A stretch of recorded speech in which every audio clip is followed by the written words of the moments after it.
Well, hello everybody. Welcome back to G Bear's Off-Grid Ways, a homestead in the desert. Here we are on another day of inverters. We're going to clarify a few things that I didn't get to clarify yesterday in the video.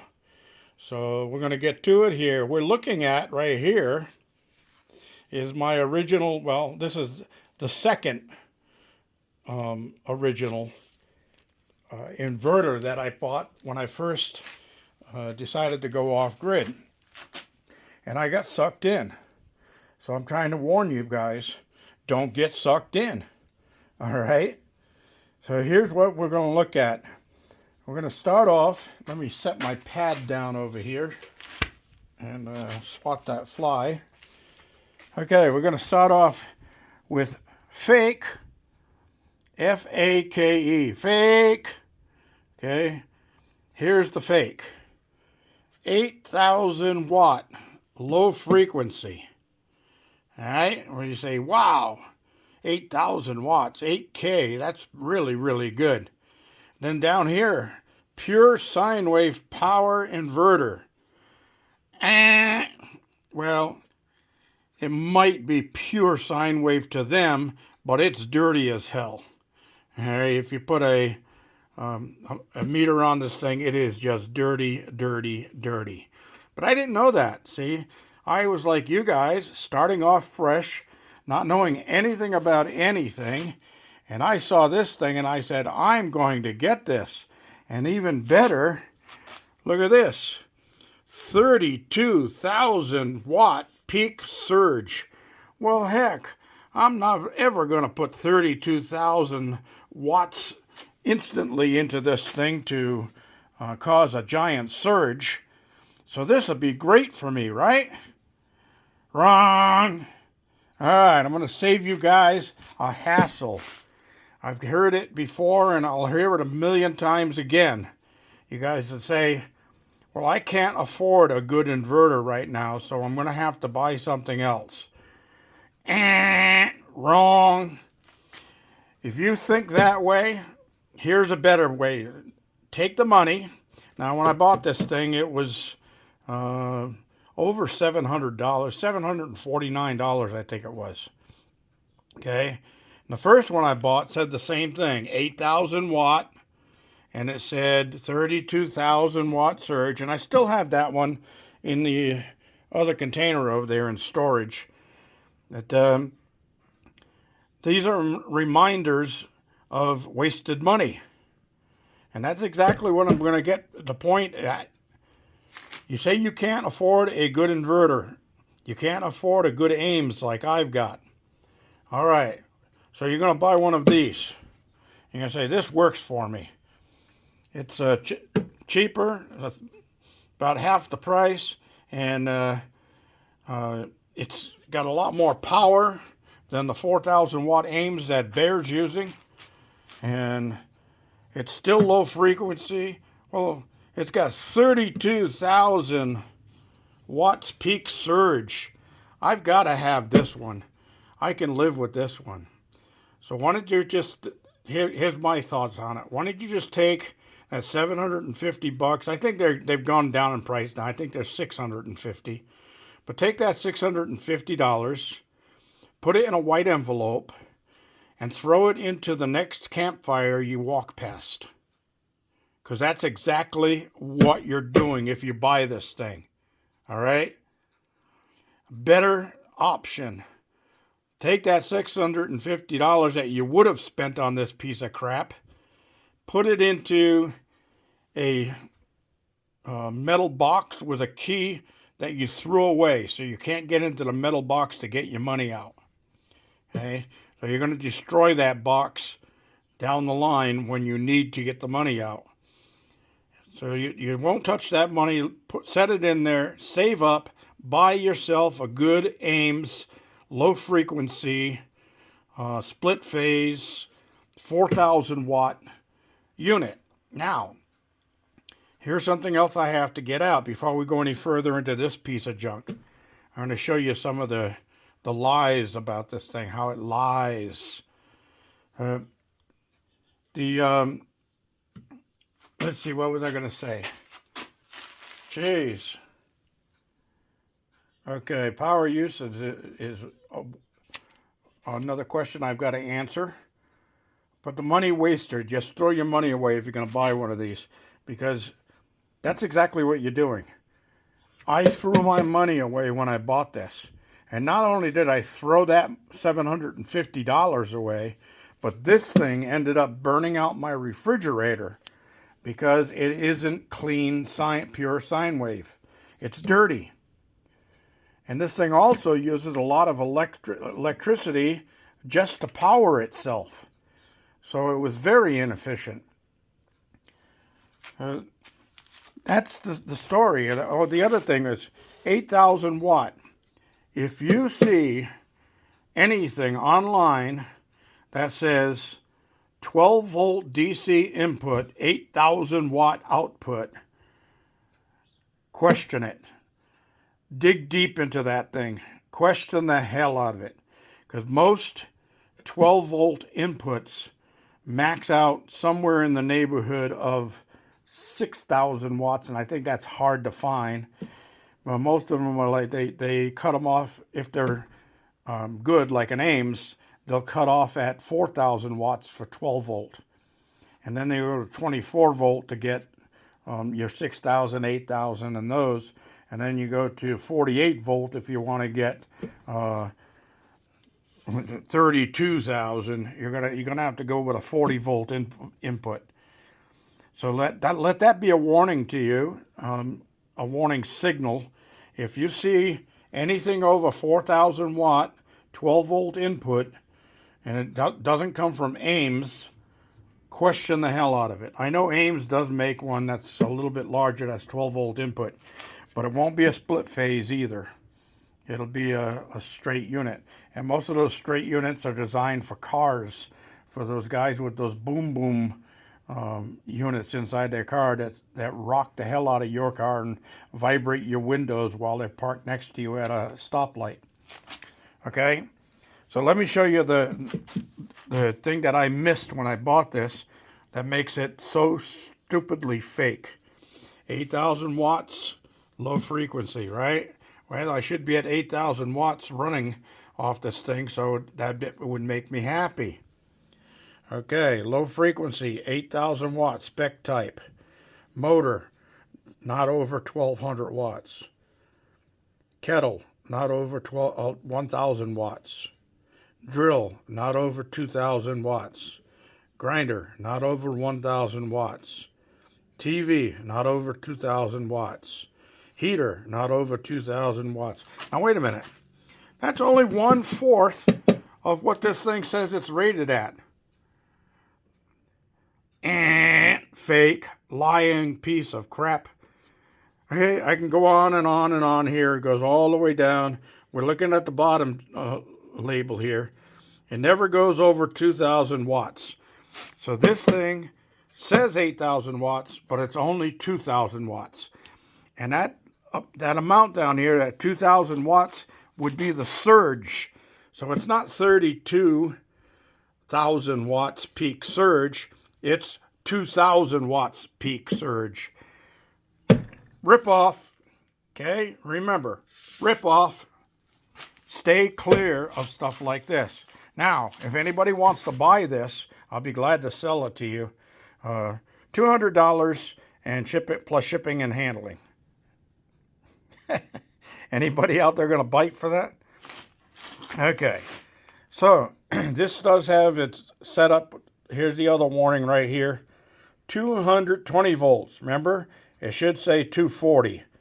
If you want to get a real inverter for today's power, it won't say 110, 220. It'll say 220, 240. Okay? So remember that part also. That's very important.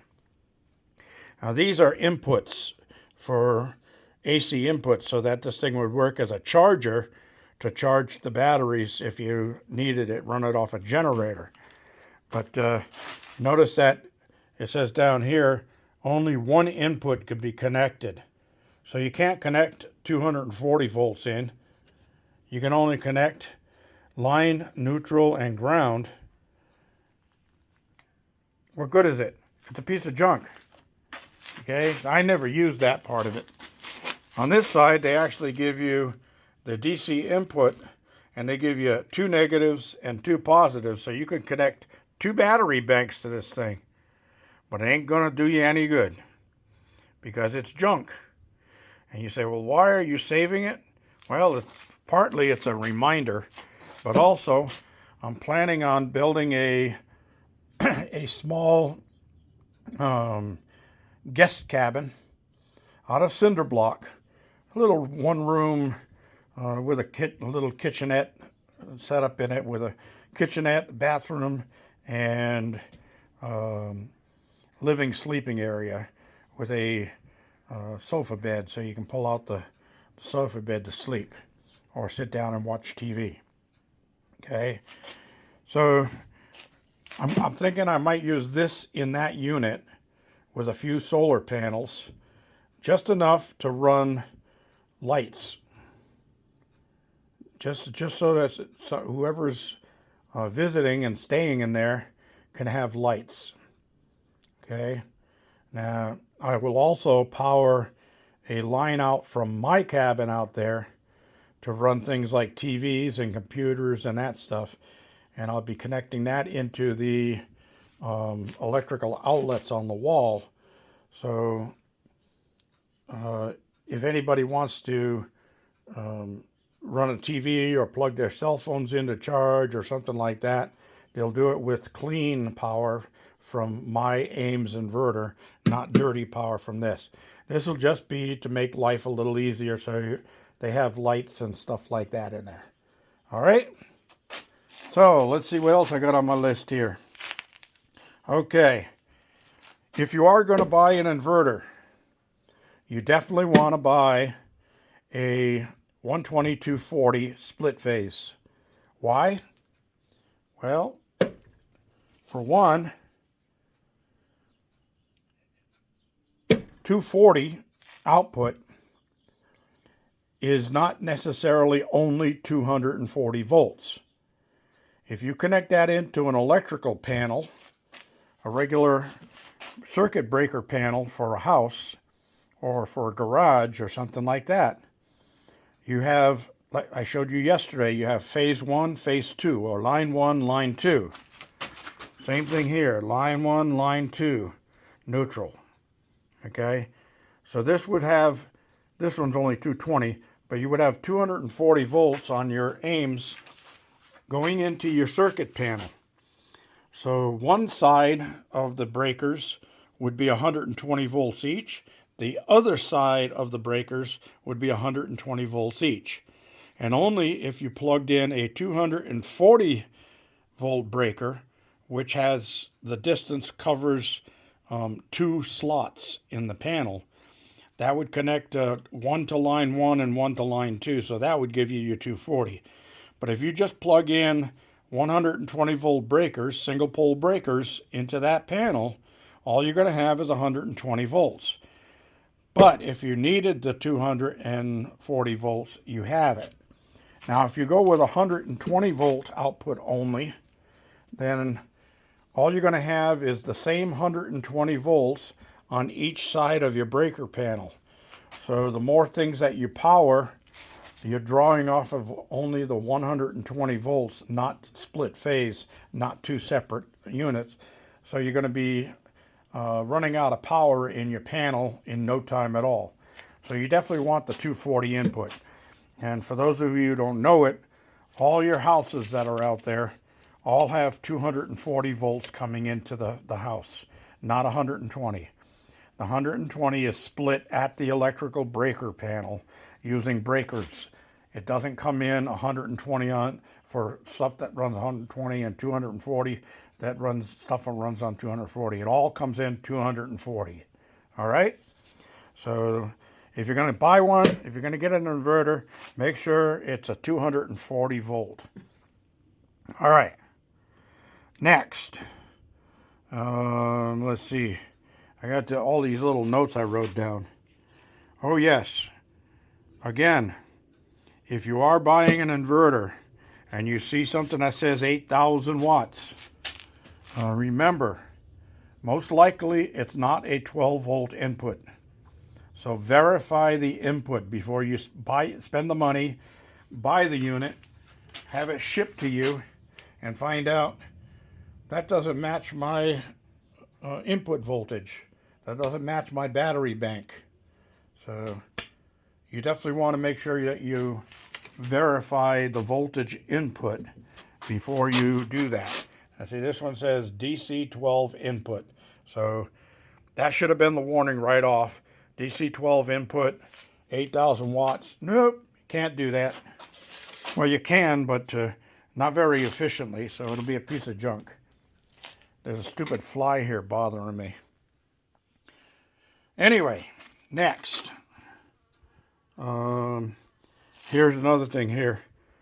Low frequency pure sine wave 8000-120 amp. You go, wow, 120 amps. That's a lot of power. That's cool. That's what I want. 120 amps with a 120 amp battery charger. That has nothing to do with the 12240 output.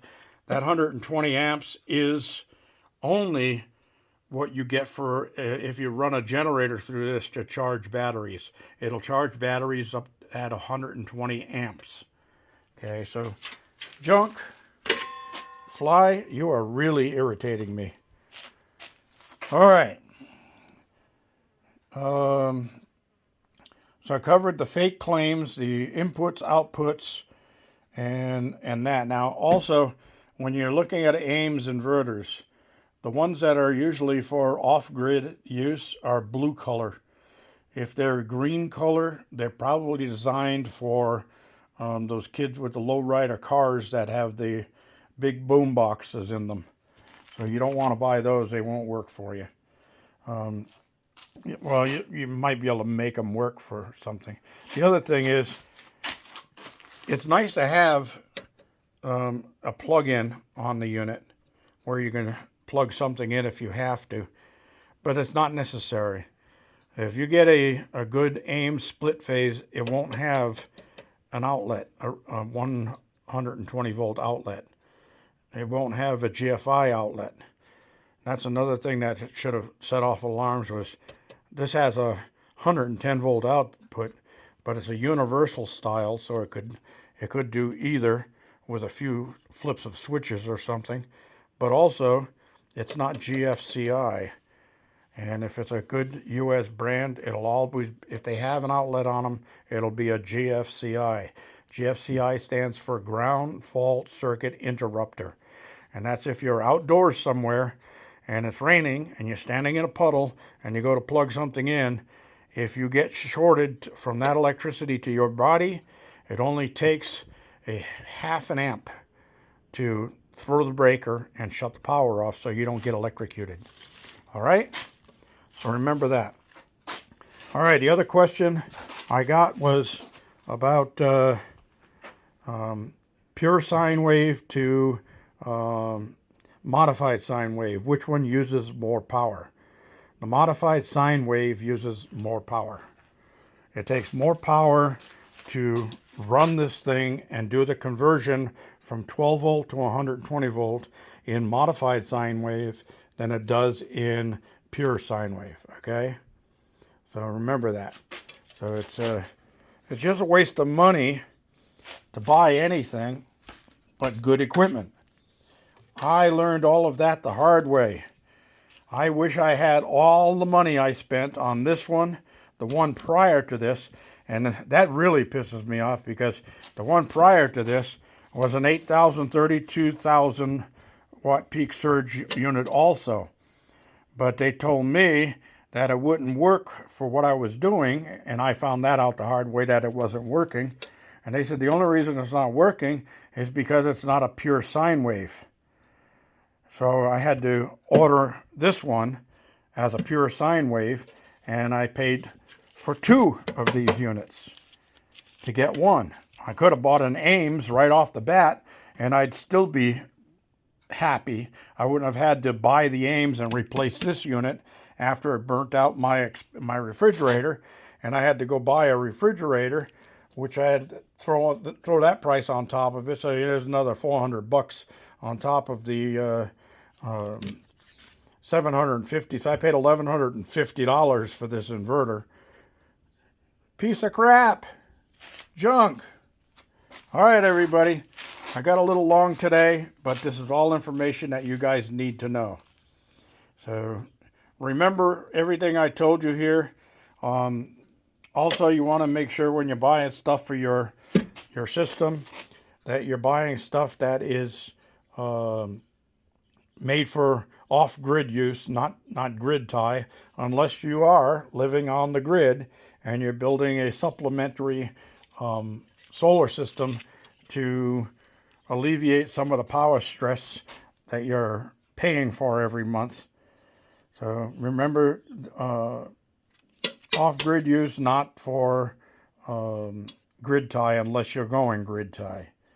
And remember, grid tie with your solar systems, unless you have the whole house battery backup, when the power goes down, when the grid goes down, so does your solar.